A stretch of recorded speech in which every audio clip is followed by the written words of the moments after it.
Hello guys, welcome back. This is Sakshi. तो आज हम बात करने वाले हैं स्ट्रेंजर थिंग्स के सीजन 4 के बारे में। तो इस बार हॉकिंस शहर पर कौन सी तबाही आई है, ये हम इस वीडियो में आगे जानने वाले हैं। शुरुआत में ही हमें पास्ट का सीन दिखाया जाता है जो कि 8 सितंबर 1979 का था और हम लैब में डॉक्टर बैनर को देखते हैं जो अपने एक स्पेशल बच्चे की शक्तियों को टेस्ट कर रहे थे। तभी वहाँ कोई उन पर हमला कर देता है। अब डॉक्टर बैनर को होश में आने के बाद जब वो चैम्बर से बाहर निकलते हैं तो उन्हें उस लैब के सारे स्टाफ के साथ सभी स्पेशल बच्चे मरे हुए मिलते हैं। आगे बढ़ने पर उन्हें 11 खून में लथपथ खड़ी हुई दिखती है और हमें ऐसा लगता है कि 11 ने ही इन सभी को भयानक मौत दी है। अब सीन प्रिजन में शिफ्ट होता है और हम 1986 की कैलिफोर्निया को देखते हैं। आप सभी को याद होगा कि पिछले सीजन के एंड में जॉयस अपने बच्चों जोनाथन, विल और 11 के साथ कैलिफोर्निया शिफ्ट हो गई थी। अब हम देख पाते हैं कि जॉस की जॉब टेलीकॉम में लग गई थी। विल अपने दोस्तों से दूर रहने के बाद खोया खोया रहने लगा है और एक पेंटिंग बना रहा है। ये बंदा पेंटिंग बनाता है तो हमेशा बुरा ही होता है। #सीजन 2।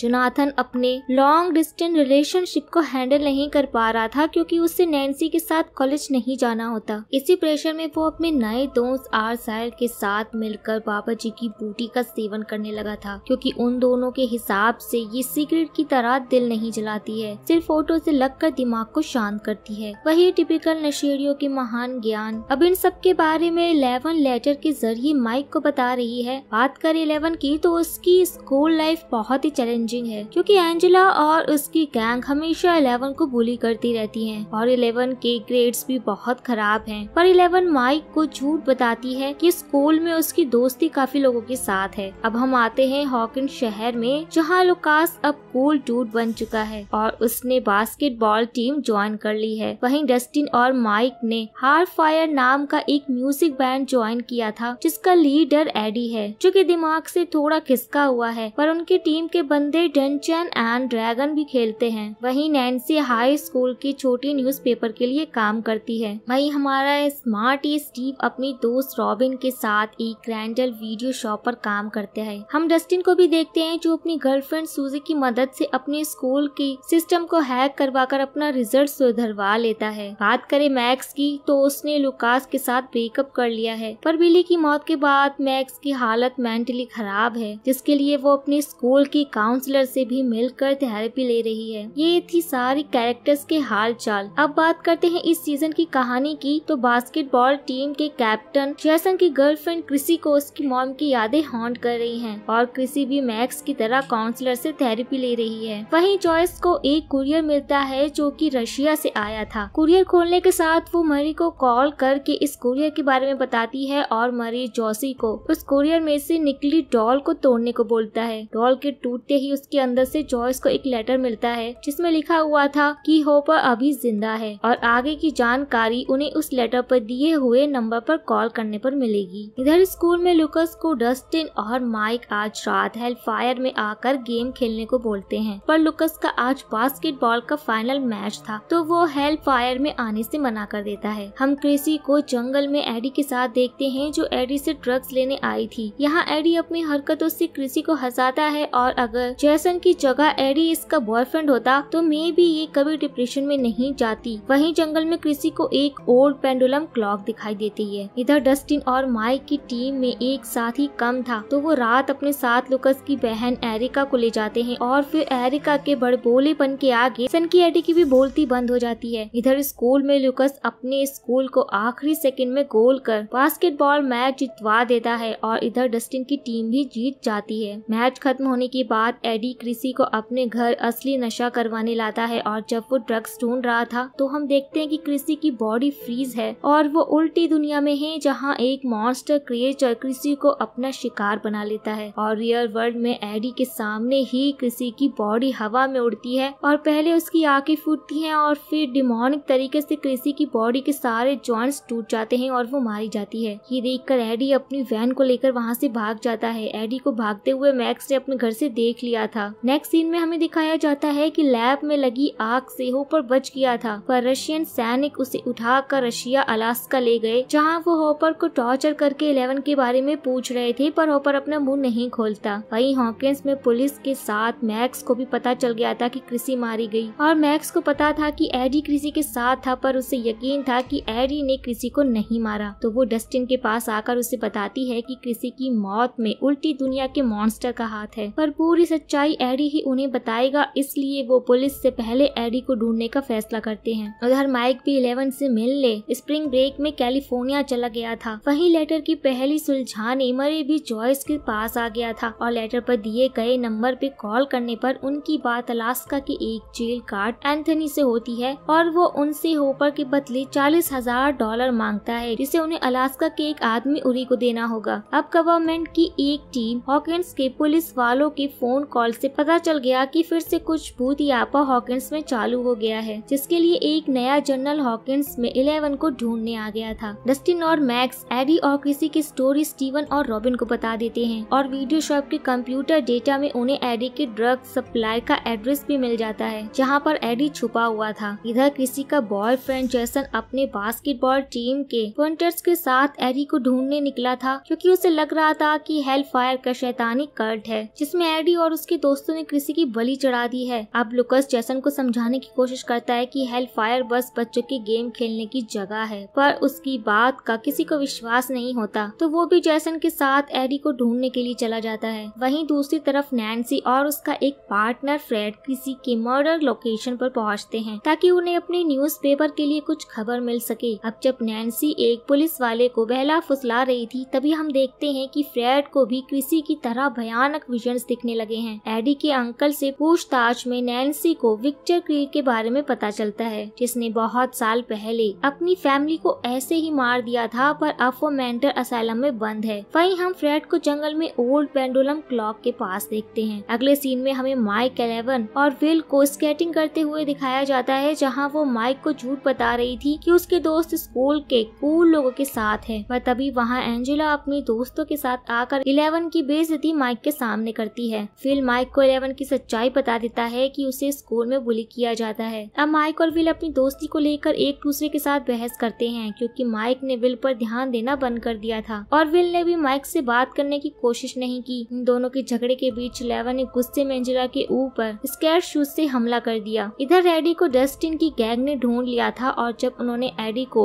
उल्टी दुनिया का राज बताया, तब एडी ने उन्हें बताया कि क्रिसी को किसी ने पोजेस कर लिया था और उसी ने क्रिसी की हड्डियों को भी तोड़कर उसे मार दिया। डस्टिन को ये मॉन्स्टर उनके गेम के मॉन्स्टर वेकेन जैसा लग रहा था, तो इस मॉन्स्टर का नामकरण वेकेन नाम से होता है। और उधर नैन्सी को फ्रेड काफी ढूंढने के बाद भी नहीं मिलता, क्योंकि वेकेन मॉन्स्टर ने उसे भी उसकी हड्डियों को तोड़कर मार दिया था। सीन शिफ्ट होता है और हम कर्नल जैक को डॉक्टर सैम के घर पर देखते हैं, क्योंकि उसे लग रहा था कि किसी के मर्डर में 11 का हाथ है और वो 11 को पकड़कर रशिया से लड़ाई में एज अ वेपन उसका इस्तेमाल करना चाहते थे। पर काफी पूछने और घर की तलाशी लेने के बाद भी कर्नल जैक को 11 के बारे में कुछ भी खबर नहीं मिलती। अब पहली बार में हम वेकेन का पूरा खतरनाक और भयानक रूप देखते हैं, जो अपने नए शिकार को ढूंढ रहा था। सुबह में सबको फ्रेड की डेड बॉडी मिलती है और डस्टिन की गैंग में अब नैन्सी भी वापस आ गई थी और स्टीवन की खुशी को देखकर हम समझ पा रहे थे कि पहला प्यार भुलाए नहीं भूलता। वहीं जॉयस और मेरे $40,000 लेकर अलास्का उरी से मिलने चले गए थे। फाइनली 11 अपनी संघर्षपूर्ण जिंदगी का सच माइक को बता देती है और उसे ऐसा लग रहा था कि उसने जब से अपनी पावर्स खोई है, कोई भी उससे प्यार नहीं करता। अब माइक अपनी फीलिंग्स को 11 को बताता, उससे पहले पुलिस वाले 11 को कल रात की फाइट के लिए उठा ले जाते हैं। हमें अब अलास्का की जेल में होपर और एंथनी को दिखाया जाता है, जहां पर एंथनी होपर को बता देता है कि उसकी गर्लफ्रेंड पैसे लेकर आ रही है और वो उसे जल्दी ही इस जेल से भगा देगा। ये सुनकर होपर ने एक कैदी से अपने पैर का एंकल तोड़वा लिया था, ताकि वक्त आने पर अपनी जंजीरों को निकालकर वो भाग सके।